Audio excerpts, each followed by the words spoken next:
બોધાત્મક પ્રક્રિયા એમાં પાઠ નંબર 5 ની અંદર આપણે જે બોધાત્મક પ્રક્રિયાઓ જે છે એમાંની પહેલી બોધાત્મક પ્રક્રિયાઓ વિચારણા, એના વિશે આપણે સમજૂતી મેળવી રહ્યા હતા, જેમાં આપણે બોધાત્મક પ્રક્રિયાની અંદર વિચારણાની પ્રસ્તાવના જોઈ હતી. કેવી કે વિચારણા એ રોજબરોજના જીવનમાં આપણે વિચારણા અથવા ચિંતન શબ્દનો ઉપયોગ કરીએ છીએ કે કોઈ પણ પ્રકારનું અનુમાન કરવું હોય, તર્ક કરવો હોય, કોઈના નિષ્કર્ષ ઉપર આવવું હોય વગેરે બાબત માટે વ્યક્તિ વિચારણા કરતો હોય છે. અને એટલા માટે વિચારણા કે ચિંતનની વ્યાખ્યા ઘણા બધા મનોવૈજ્ઞાનિકોએ આપવાનો પ્રયત્ન કરેલો છે. એમાંના આપણે મુખ્ય 3 મનોવૈજ્ઞાનિકની વ્યાખ્યા જોઈ હતી, વોરેન, સિલ્વરમેન અને સિકારેલી. જે ફરીથી યાદ કરેલી કે વોરેને આપેલી વિચારણાની વ્યાખ્યા કે વિચારણા એ પ્રતિકાત્મક સ્વરૂપની વિચારણા છે, જેનો પ્રારંભ સમસ્યાથી થાય છે, જેમાં પ્રયત્ન અને ભૂલ જોવા મળે છે, અંતમાં સમસ્યાનો ઉકેલ કે નિષ્કર્ષ પ્રાપ્ત થાય છે.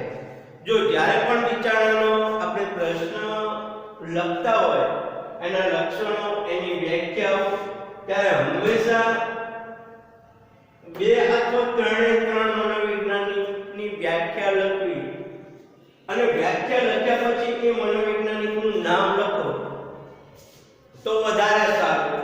એટલે કે વિચારણા એ પ્રતિકાત્મક સ્વરૂપની વિચારણા છે, જેનો પ્રારંભ સમસ્યાથી થાય છે, જેમાં પ્રયત્ન અને ભૂલ જોવા મળે છે અને સમસ્યાનો ઉકેલ કે નિષ્કર્ષ પ્રાપ્ત થાય છે. એવી વોરેનની વ્યાખ્યા.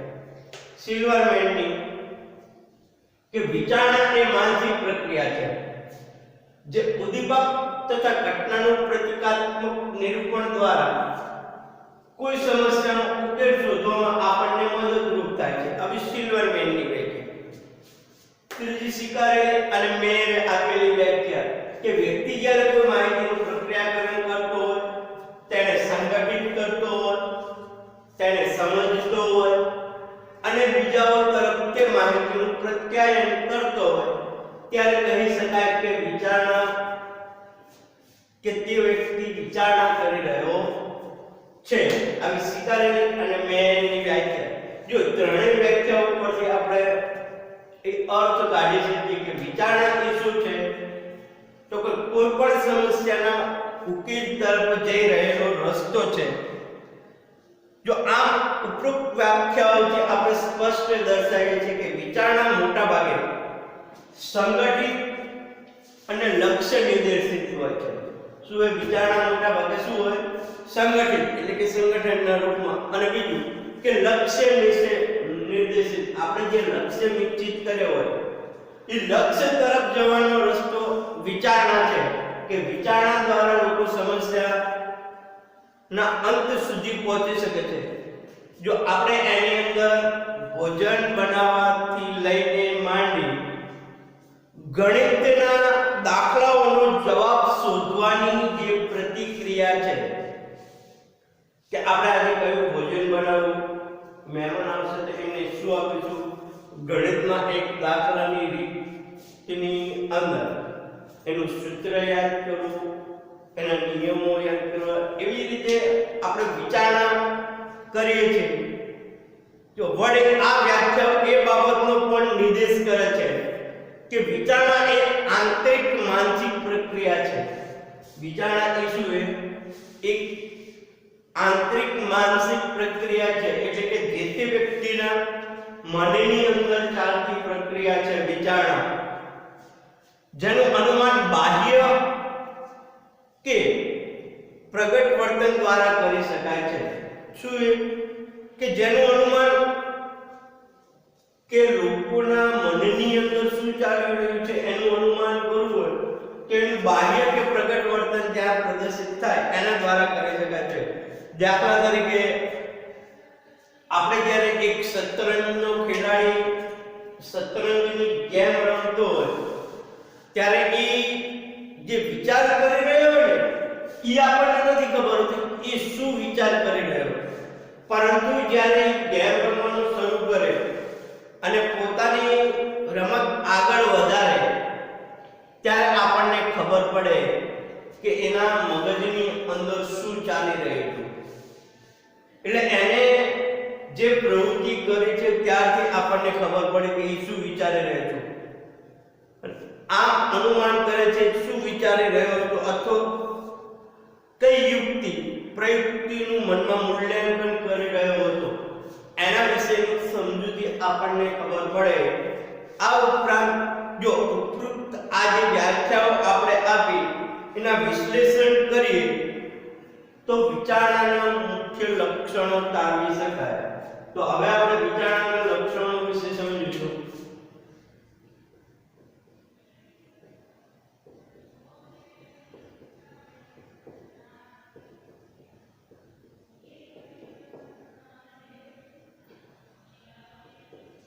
વિચારણાના કુલ 5 પ્રકારના લક્ષણો છે.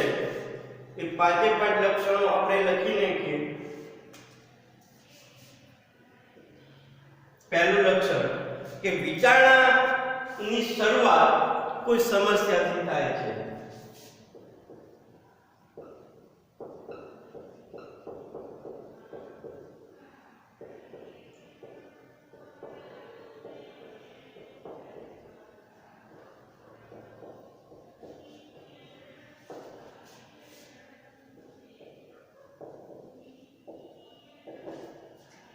બીજું કે વિચારણા એ પ્રતિકાત્મક સ્વરૂપની વિચારાત્મક પ્રક્રિયા છે. વિચારણા એ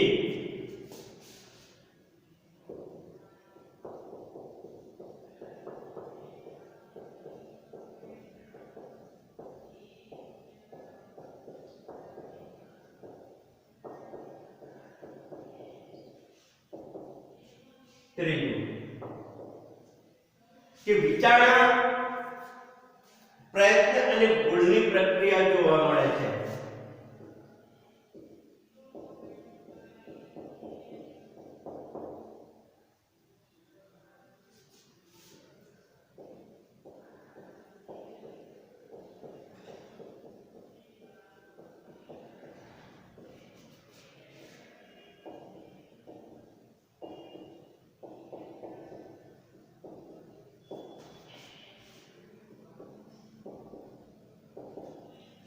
ચોથું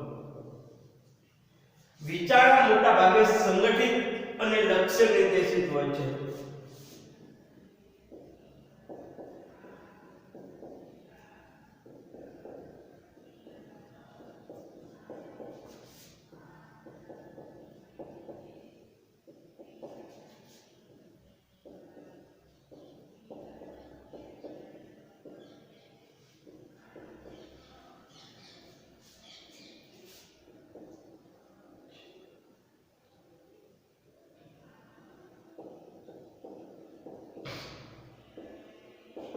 પાંચમું કે વિચારણા શોધખોળની માનસિક પ્રક્રિયા છે.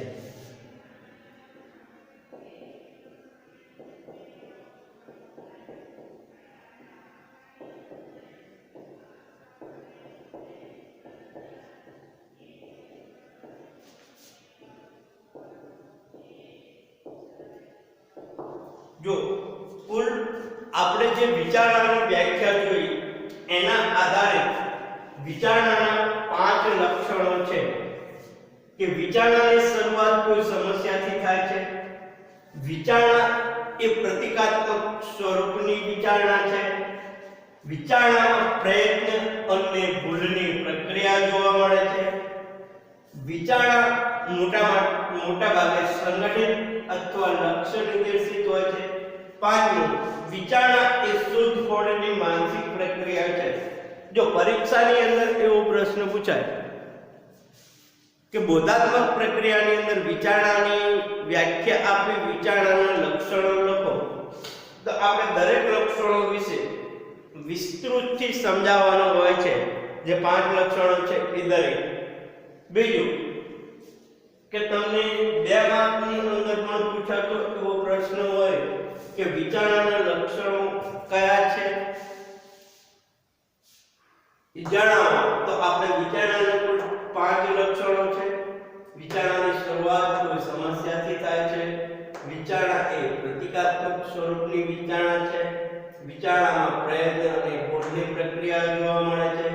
વિચારણા મોટા ભાગે સંગઠિત અથવા લક્ષ્ય નિર્દેશિત હોય છે. વિચારણામાં શોધખોળની માનસિક પ્રક્રિયા જોવા મળે છે. તો આ 2 માર્કની અંદર આ 5 વિચારણા આપણે જણાવી શકીએ.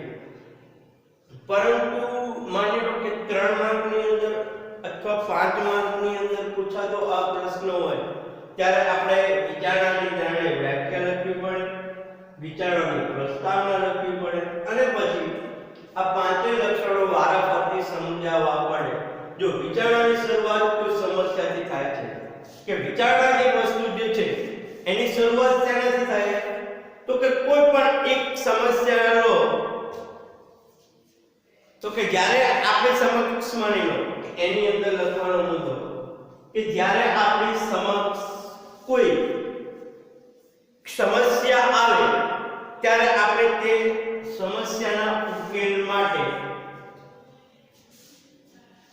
પ્રયત્ન કરીએ છીએ. વિચારી લો, જો આપણે એમ કહીએ કે વિચારવાની શરૂઆત સમસ્યાથી થાય કે આપણે વિચારવાનું ક્યારે નક્કી કરીએ કે જ્યારે આપણી સમક્ષ કોઈ પણ પ્રકારની સમસ્યા ઉત્પન્ન થાય છે ત્યારે આપણે વિચારવાની શરૂઆત કરીએ છીએ. માની લો કે આપણી સમક્ષ એક સમસ્યા ઉપસ્થિત થઈ તો આપણે એનું વિચારવાનું શરૂઆત કરીએ. દાખલા તરીકે ઉદાહરણ આપીએ તો કે આજે એક મિત્ર આપણા ઘરે આવવાનો છે.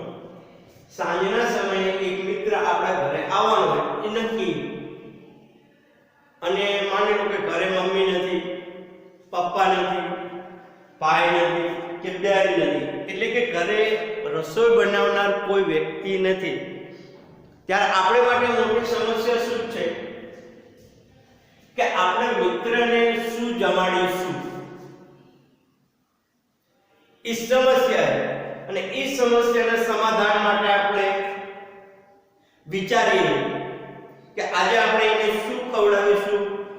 એ વિચારોથી આપણી સમસ્યાની શરૂઆત થાય છે. બીજું કે વિચારણા એ પ્રતિકાત્મક સ્વરૂપની વિચારણા છે. વિચારણા કેવી કે ધારો કે આપણો મિત્ર આપણા ઘરે આવવાનો છે, પછી આપણે એને શું ખવડાવવાનું છે એ પ્રતિકાત્મક એટલે નિશાની. માની લો કે રસોઈ બનાવતા આપણને નથી આવડતું ત્યારે આપણે એક વિચારીએ કે આપણે આપણા મિત્રને બહાર જમવા લઈ જઈશું. બહાર કા એને સમોસા ખવડાવશું, કા ભેળપૂરી ખવડાવશું અથવા પીઝા ખવડાવશું. એટલે આપણી સમક્ષ જે આપણે વિચારીએ એ આપણને દેખાય. પીઝા વિશે વિચારતા હોય તો પીઝા,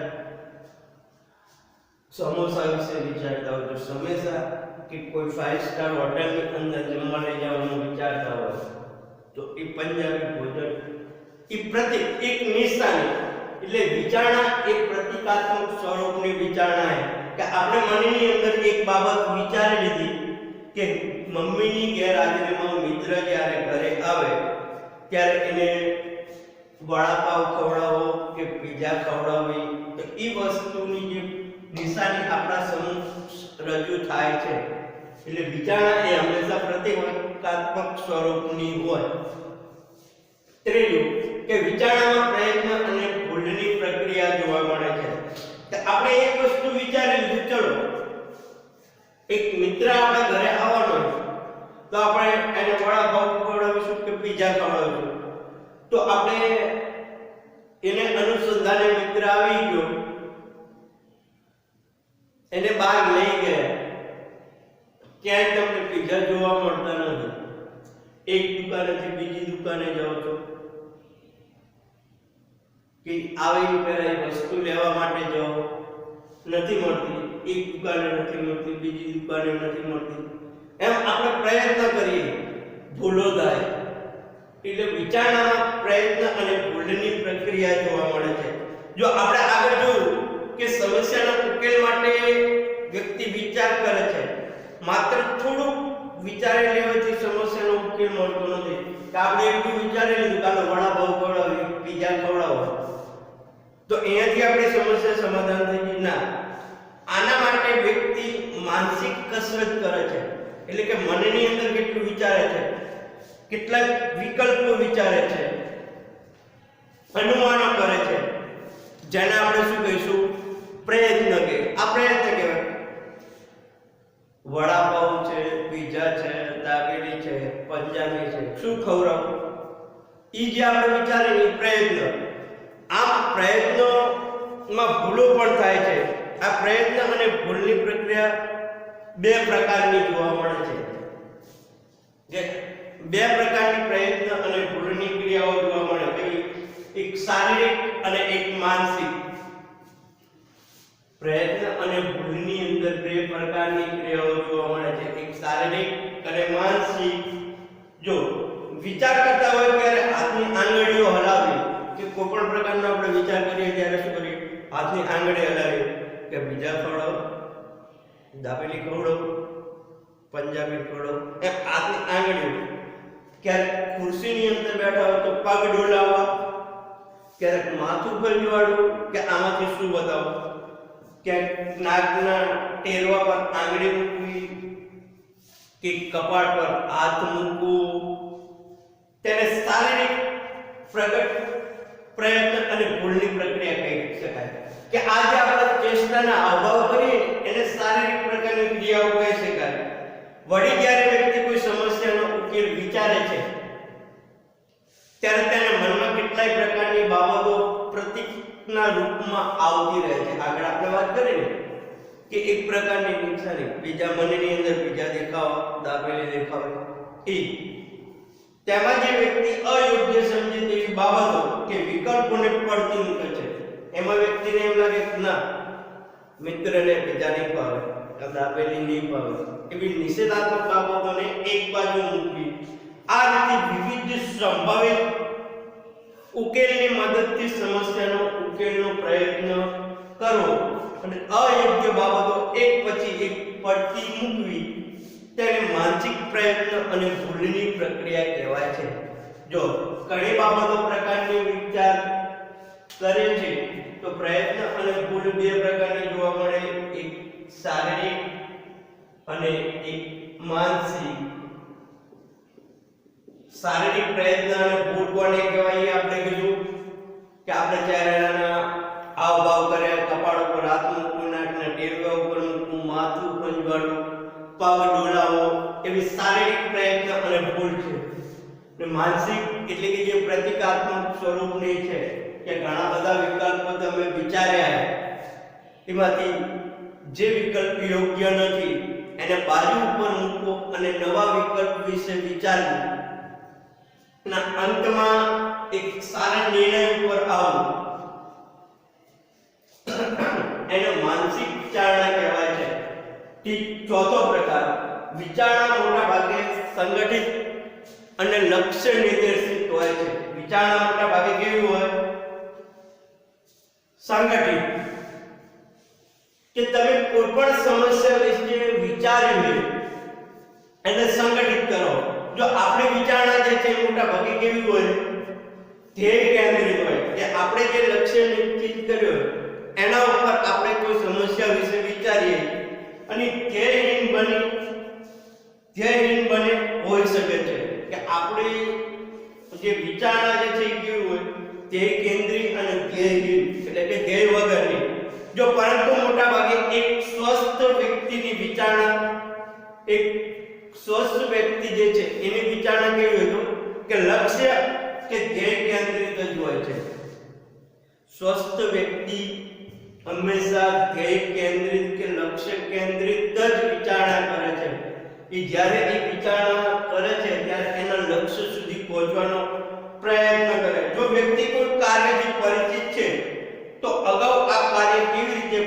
પાડ્યું હતું તેને યાદ કરીને તે યોજના બનાવે છે, અને જો કાર્ય નવું છે તો વિવિધ પ્રયુક્તિઓનું અનુમાન કરીને યોજના બનાવે છે. જો વિચારણા મોટા ભાગે સંગઠિત અથવા લક્ષ્ય નિર્ધારિત હોય છે. એટલે કે વિચારણાથી બે પ્રકારની વિચારણા હોય છે, એક ધ્યેય કેન્દ્રિત અને એક ધ્યેયહીન. કે માણસ શું વિચારે એને ખબર ના હોય, કોઈ પ્રકારનું ધ્યેય ના હોય, એને ધ્યેય. પણ એક સ્વસ્થ વ્યક્તિ જે છે એની વિચારણા હંમેશા લક્ષ્ય નિર્દેશિત જ હોય, લક્ષ્ય તરફી જ વિચારણા હોય. અને આવી વિચારણા જ્યારે એ કરતો હોય ત્યારે એ સમસ્યાના સમાધાન માટે શું કરે? જો પરિચિત સમસ્યા હોય તો અગાઉથી એવી સમસ્યા એની સાથે ઉદ્ભવેલી, ત્યારે એ સમસ્યાના સમાધાન માટે એને કયા વિકલ્પો પસંદ કર્યા અને પોતે સમસ્યાના સમાધાન સુધી પહોંચ્યો તો એ બધું ભેગું કરશે. જ્યારે અપરિચિત સમસ્યા હોય ત્યારે એ શું કરશે કે કોઈ નવી પ્રયુક્તિનો ઉપયોગ કરી સમસ્યાના અંત સુધી પહોંચવાનો પ્રયત્ન કરશે. પાંચમી અને લાસ્ટ વિચારણાના લક્ષણો કે વિચારણા શોધખોળની માનસિક પ્રક્રિયા છે. વિચારણા એ શું છે કે આપણે લક્ષ્ય સુધી પહોંચવા માટેની શોધ છે. આપણે એમ કીધું ને કે આગળ આપણે માટે એક સમસ્યા હતી કે એક મિત્ર આપણા ઘરે આવે છે અને મમ્મીની ગેરહાજરી છે. ઘરની અંદર કોઈ એવું વ્યક્તિ નથી કે રસોઈ બનાવી શકે અને મિત્ર રાત રોકાવાનો છે, તો એને શું ખવડાવવું એવી માનસિક પ્રક્રિયા જે આપણી છે સમસ્યા, તો એના સમાધાન માટે તો કે પીઝા ખવડાવો, દાબેલી ખવડાવી, પંજાબી ખવડાવો, એવું જે મનની અંદર વિચારે. એટલે વિચારણા એ શોધખોળની માનસિક પ્રક્રિયા કહેવાય કે મનની અંદર એવી ચાલતી પ્રક્રિયા કે મારે આ મિત્રને શું યોગ્ય લાગશે, કયું ભોજન ભાવશે, એ દરેક પ્રકારની શોધખોળની પ્રક્રિયા છે. જો વિચારણામાં કાર્ય કરવાના બદલે શબ્દો, પ્રતિમાનો, પ્રતીકો વગેરે દ્વારા સમસ્યાનો ઉકેલ લાવવાના પ્રયત્નો થતા હોય છે. દાખલા તરીકે ઉદાહરણ આપ્યું કે બર્થડે પાર્ટી પ્રસંગે ડ્રોઈંગ રૂમની સજાવટ કઈ રીતે કરવી એ અંગે વિચારતી વખતે આપણે વાસ્તવિક રીતે રૂમમાં ફર્નિચરને આખું પાછું કરીને વિવિધ જાતની ગોઠવણી ચકાસતા નથી, પરંતુ તે અંગેની માનસિક પ્રતિમાઓ સમજીને ઉત્તમ સજાવટ કરીએ છીએ અને તે અંગે વિચારીએ છીએ. જો એક ઉદાહરણ આપ્યું કે બર્થડે પાર્ટી માટે ડ્રોઈંગ રૂમ સજાવો, તો આપણે ફર્નિચર આખું પાછું કરીએ નથી કરતા, પણ માનસિક રીતે આપણે એવું વિચારીએ આની માટે શું કરવું. તો વિચારણા એ શોધખોળની માનસિક પ્રક્રિયા છે. આમ જો વિચારણાના આપણે પાંચે પાંચ લક્ષણો જોયા, પાંચે પાંચ લક્ષણો વિશે વિસ્તૃતથી માહિતી મેળવી. જો દરેક લક્ષણ જે છે, દરેક એક લક્ષણ લખી દરેક લક્ષણ વિશે આપણે સમજૂતી આપવાની હોય. આમ વ્યવસ્થિત સમજૂતી આપવામાં આવે તો 5 માર્ક્સ રોકડાઈ જાય. એને ત્રણેય મનોવિજ્ઞાનની વ્યાખ્યા લખવાની, વિચારણાના લક્ષણો લખી એને દરેક સમજાવવાના. તો અહીંયા આપણે બોધાત્મક પ્રક્રિયાની અંદર વિચારણા વિશે પૂરું કર્યું. અગર નેક્સ્ટ લેક્ચરની અંદર આપણે બીજી બોધાત્મક પ્રક્રિયા વિશે સમજૂતી મેળવીશું.